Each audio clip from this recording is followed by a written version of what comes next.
Eu sou Mário Persona e essas são as respostas que eu dei aos que me perguntaram sobre a Bíblia. Nós encontramos aqui os irmãos em Corinto recebendo exortações agora a respeito de compartilhar dos seus bens para com os necessitados.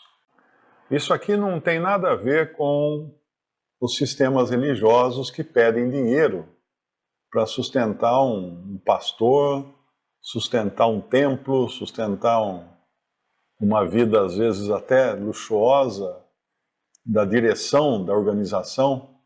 Nada disso. Isso aqui nós estamos vendo irmãos de Corinto que era uma cidade rica, era uma cidade com muito comércio, mas eles são exortados então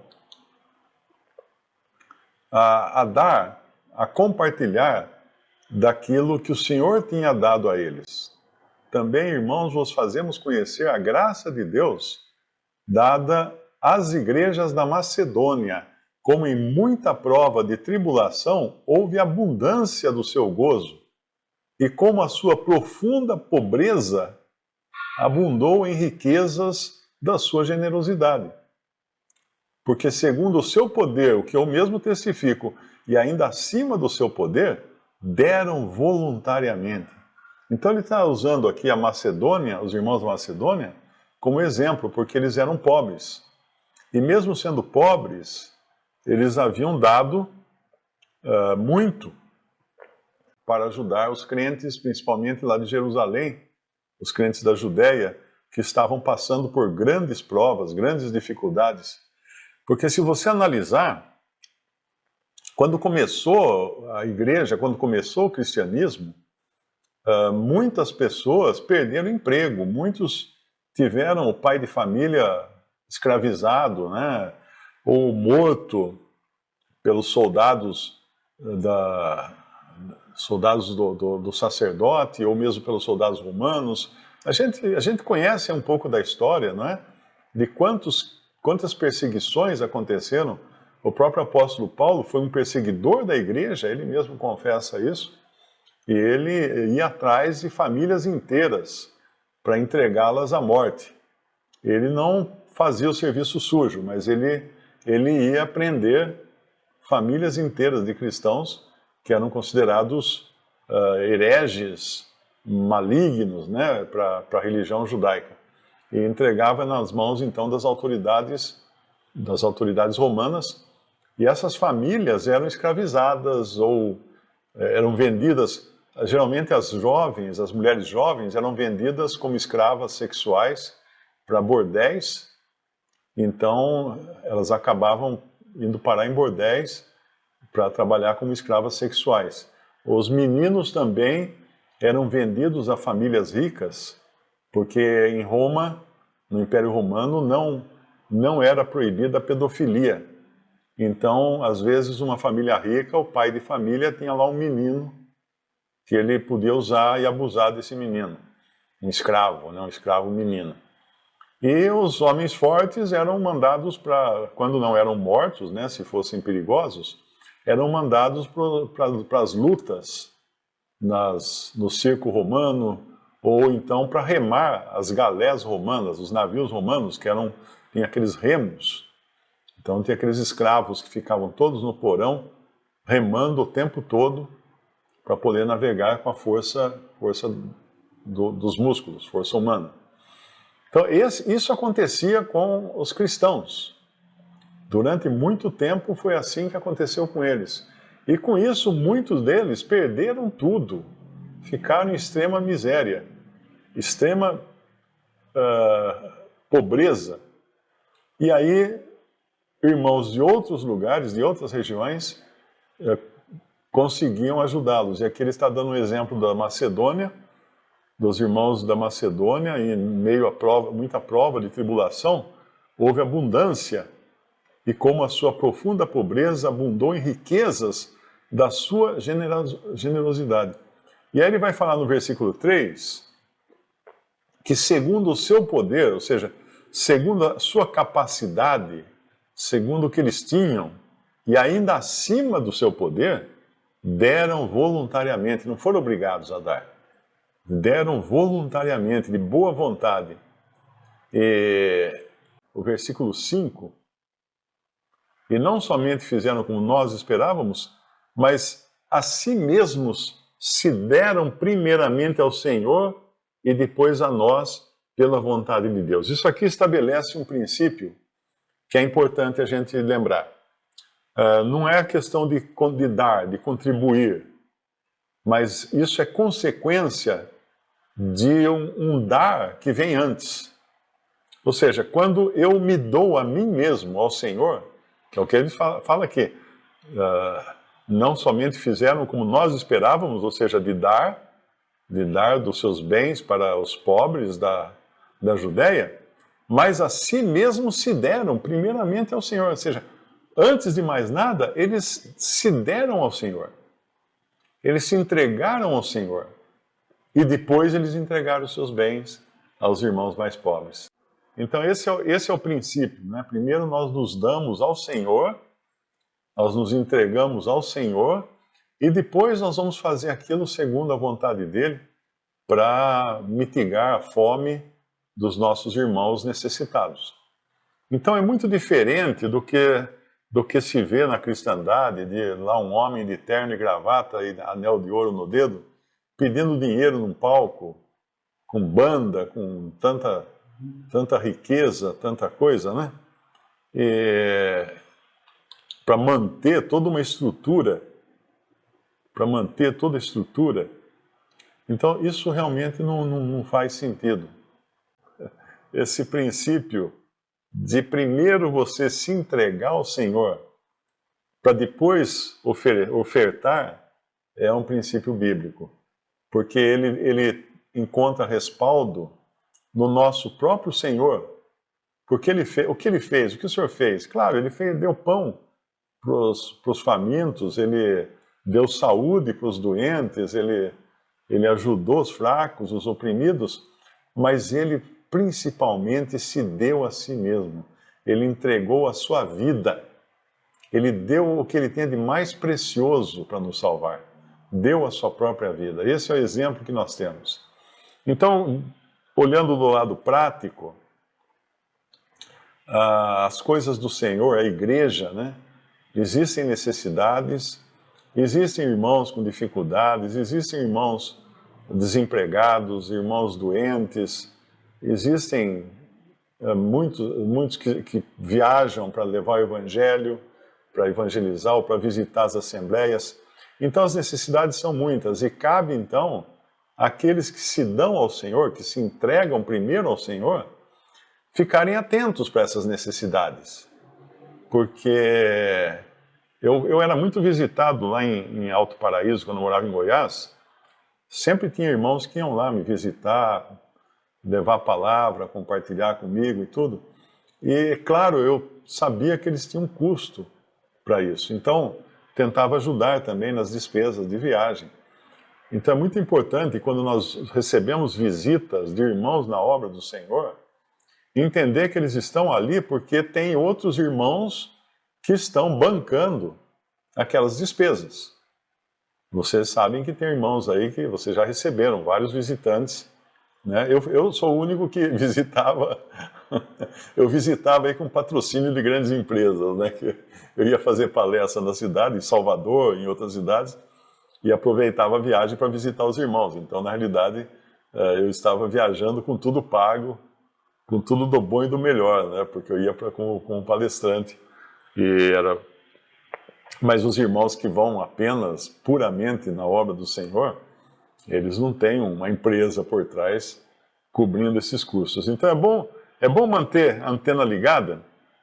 Isso eu falo não apenas em termos de assembleia, os irmãos responsáveis localmente na assembleia perceberem essas necessidades e tentarem com isso supri-las através das ofertas que chegam na Assembleia.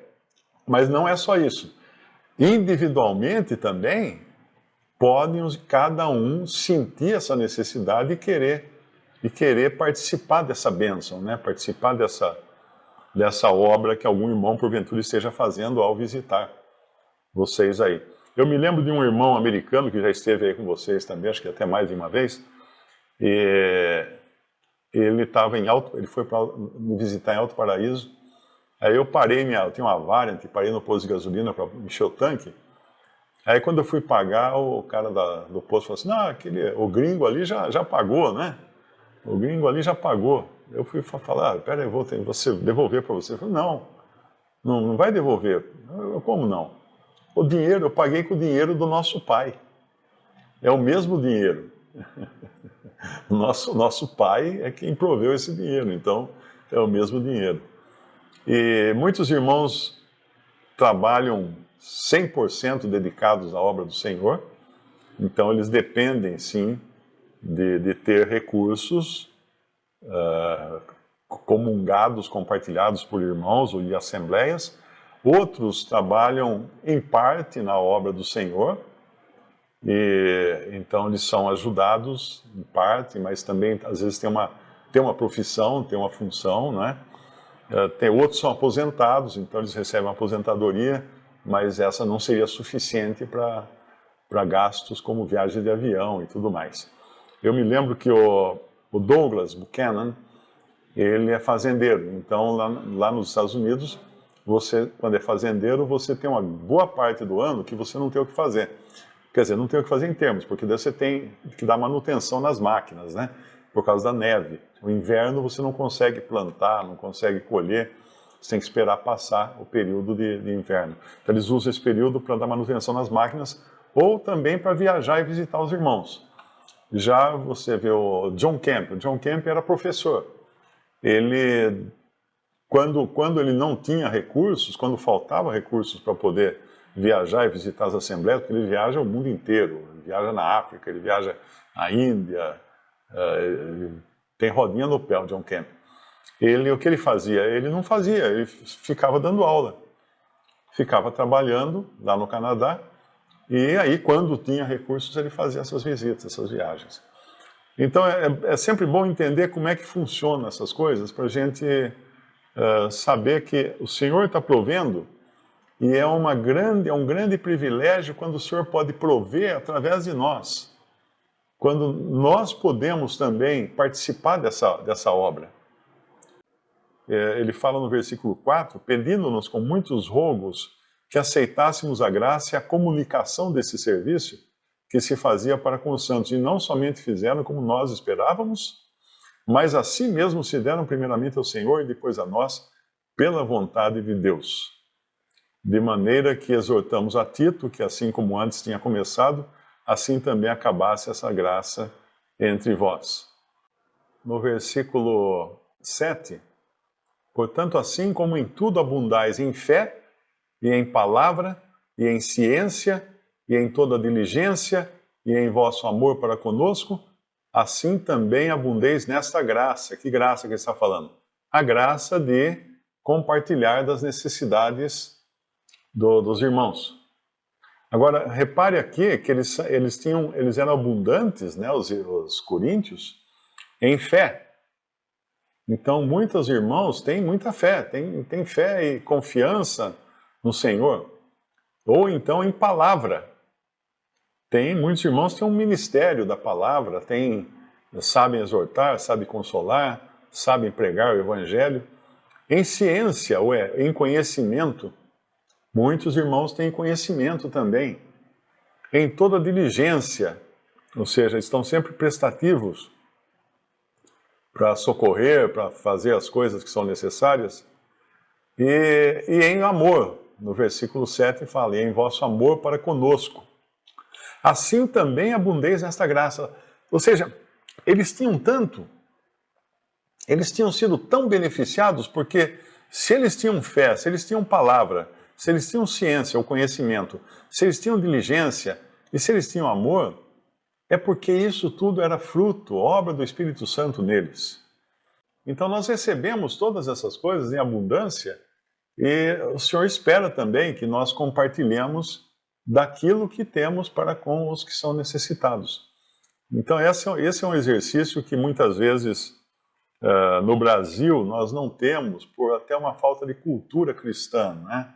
a maioria aqui foi criado no catolicismo, e no catolicismo poucos sabem que é uma grande empresa, uma empresa gigantesca, que tem empregados que não têm direitos trabalhistas, né, os padres e freiras e todos que trabalham, eles são empregados e eles fazem todo o trabalho, mas também o Vaticano tem muitas empresas, investem na Bolsa, investem em empresas, tem muitas riquezas, recebem muitas doações de imóveis, porque quando pessoas que ficam velhas e não têm herdeiros, acabam doando as suas propriedades para o Vaticano.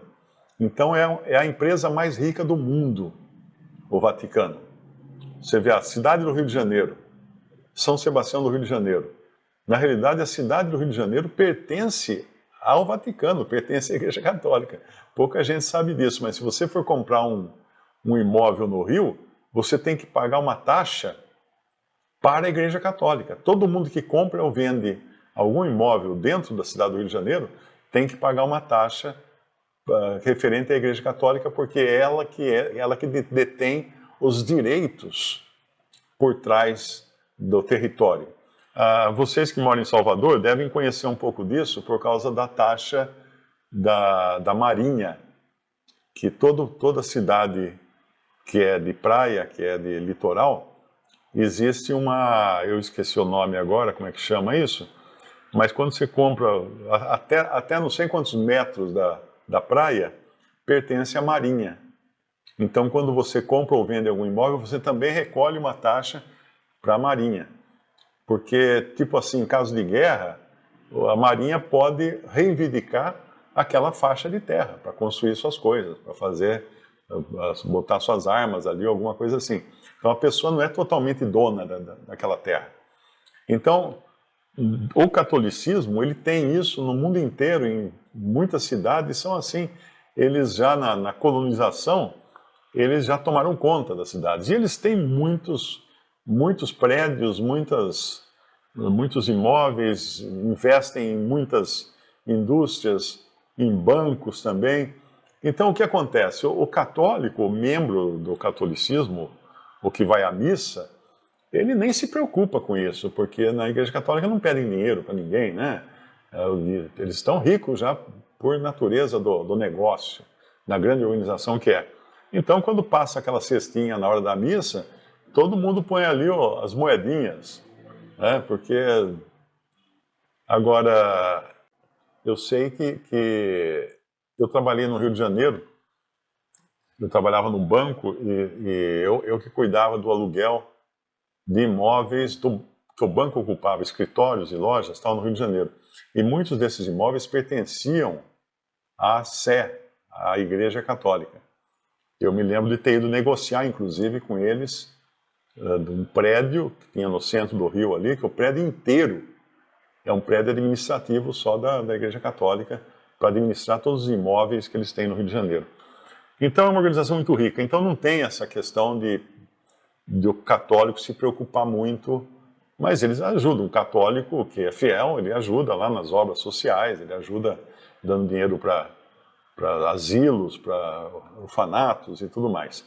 Agora, então, por sermos de origem católica no Brasil, nós não temos muita cultura nesse sentido bíblico da coisa, de ajudar irmãos. A gente sempre pensou no termo de que vem de algum lugar aí, o padre é que mantenha. Basta você olhar um templo católico, quanto custa o negócio daquele, né? De onde veio o dinheiro daquilo? Mas eles têm muita joia, tem muita obra de arte, muita coisa. Mas voltando aqui ao nosso, que é a Bíblia, né? No versículo 8 ele fala uma coisa importante: não digo isto como quem manda, mas para provar pela diligência dos outros a sinceridade do vosso amor. Quer dizer, eles tinham fé, tinham palavra, tinham ciência, o conhecimento, tinham diligência, tinham amor. Vamos colocar tudo isso à prova agora, dividindo com as necessidades dos irmãos mais pobres e mais necessitados. E aí ele dá o supremo exemplo, no versículo 9, né? porque já sabeis a graça de nosso Senhor Jesus Cristo, que sendo rico, por amor de vós se fez pobre, para que pela sua pobreza enriquecesseis. Uma vez uma pessoa escreveu um comentário curioso. Ela falou assim: quem disse que Jesus era pobre? Ele não era pobre, porque eu falei do fato de José e Maria terem oferecido 2 pombinhos e não uma ovelha, né? Quando ofereceram, quando levaram o menino, fizeram a apresentação. Aliás, quando Maria fez o sacrifício para a purificação depois do parto, acho que era assim, eu não me lembro bem como é que era o processo. Mas se fosse pobre, não tivesse dinheiro para uma ovelha, que desse então 2 pombinhos. Aí uma pessoa escreveu para mim e falou assim: mas eles não eram pobres, não, porque veja, Jesus, o pai dele era o rei Davi, porque ela leu naquelas genealogias, né? Jesus, filho de Davi. Então ela achava que ele era filho do rei Davi, mas ela não entendeu que entre o rei Davi e Jesus tinha 1000 anos de distância. Então é claro que as riquezas do rei Davi não estavam no armário, na casa do Senhor Jesus, né?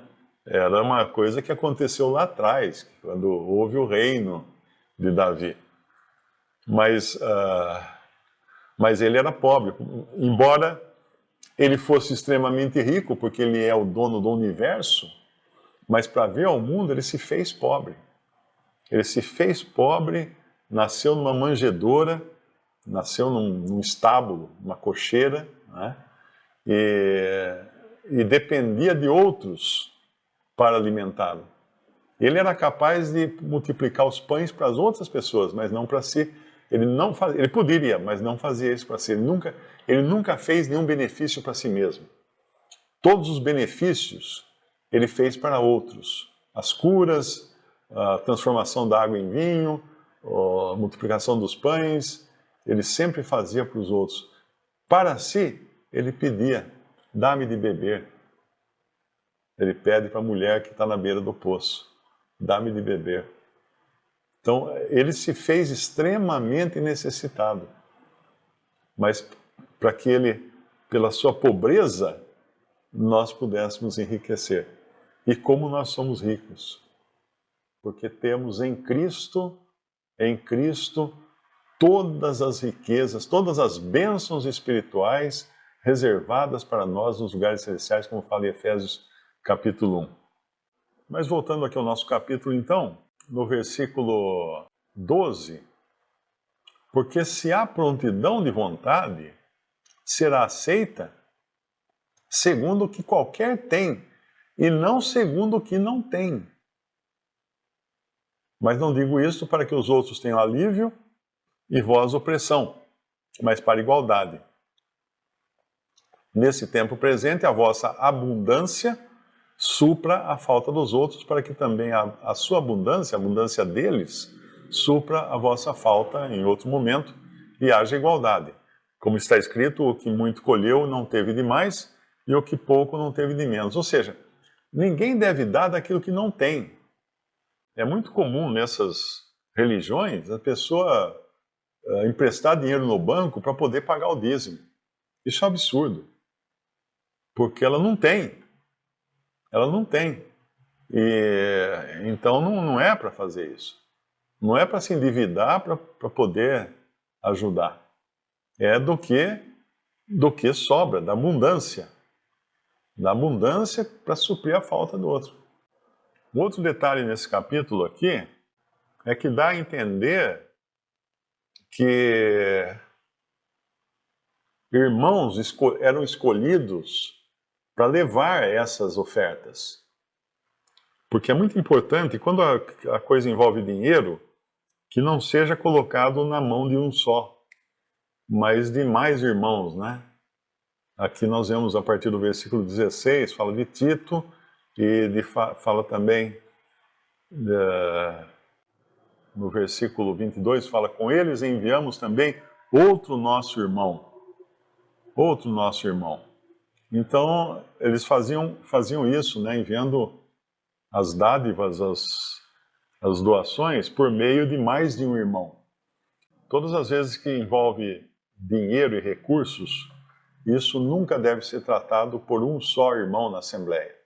Mesmo a coleta, quando termina de fazer a coleta na ceia do Senhor, o correto é que pelo menos 2 ou 3 irmãos, se incumbam de contar essa coleta e registrar o que foi recebido e guardar isso até quando surgir a necessidade de usar. E nós devemos separar em casa. Como é dito uma outra passagem, nós separamos em casa daquilo que temos em abundância, para não chegar na hora e ficar procurando no bolso algum trocado.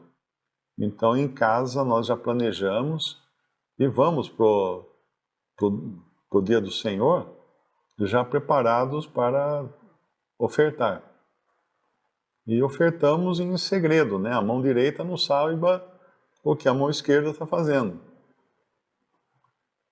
Eu me lembro, antes de estar congregado ainda, eu fui a uma igreja pentecostal, uma quadrangular, era uma pastora, e o que ela fez lá era horrível, era uma coisa horrível. Ela começou a gritar lá no palco, né? Eu não lembro o dinheiro que era na época, acho que não sei se eram reais novos, cruzeiro novo, cruzado, não lembro. Mas era tipo assim, quem vai ofertar 100? Vem à frente. Aí uma porção de gente levantava, segurando uma nota de 100 assim, ia até lá na frente e colocava lá num lugar, lá no palco. Quem vai ofertar 50? Aí levantavam outros, iam lá e punham 50. Quem vai ofertar 20? Aí os outros vinham. Quem vai ofertar 10? Aí os de 10 iam. Quem vai ofertar qualquer coisa? Assim com um tom de voz de humilhação mesmo, né? Aí os coitadinhos que iam ofertar só um dinheirinho iam lá meio que escondidos e punham. Então, isso é o que faz a religião, né? É uma maldade tremenda. Porque eles têm que ter dinheiro, né? Tem que ter dinheiro para sustentar aquela estrutura toda. Aqui em Limeira eu sei de pessoas que nem eram convertidas e deram a casa para essa igreja pentecostal. Deram a casa e depois foram para no espiritismo. Então a pessoa vai só esperando um retorno, né? Na verdade a pessoa está dando para ver se recebe de volta alguma coisa, algum benefício, alguma bênção. Esse é o cristianismo pagão.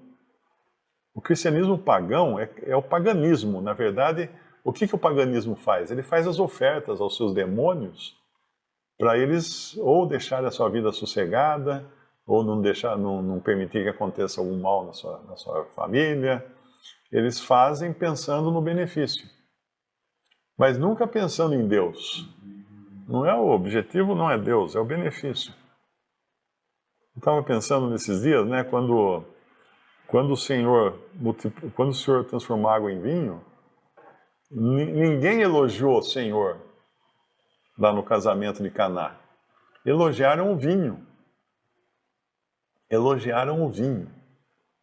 E elogiaram o dono da festa, né, que serviu o melhor vinho no final, quando geralmente as pessoas faziam o contrário. Mas ninguém lembrou de elogiar o Senhor, de dar glórias a Ele. E na maioria das vezes, é isso que as pessoas buscam. As pessoas buscam a bênção e valorizam a bênção e não o abençoador, que é Cristo. Atos capítulo 4, é sempre importante entender, isso não era comunismo, hein? Alguns vêm dizer que não, tá vendo, eles eram comunistas. Não era comunismo isso não.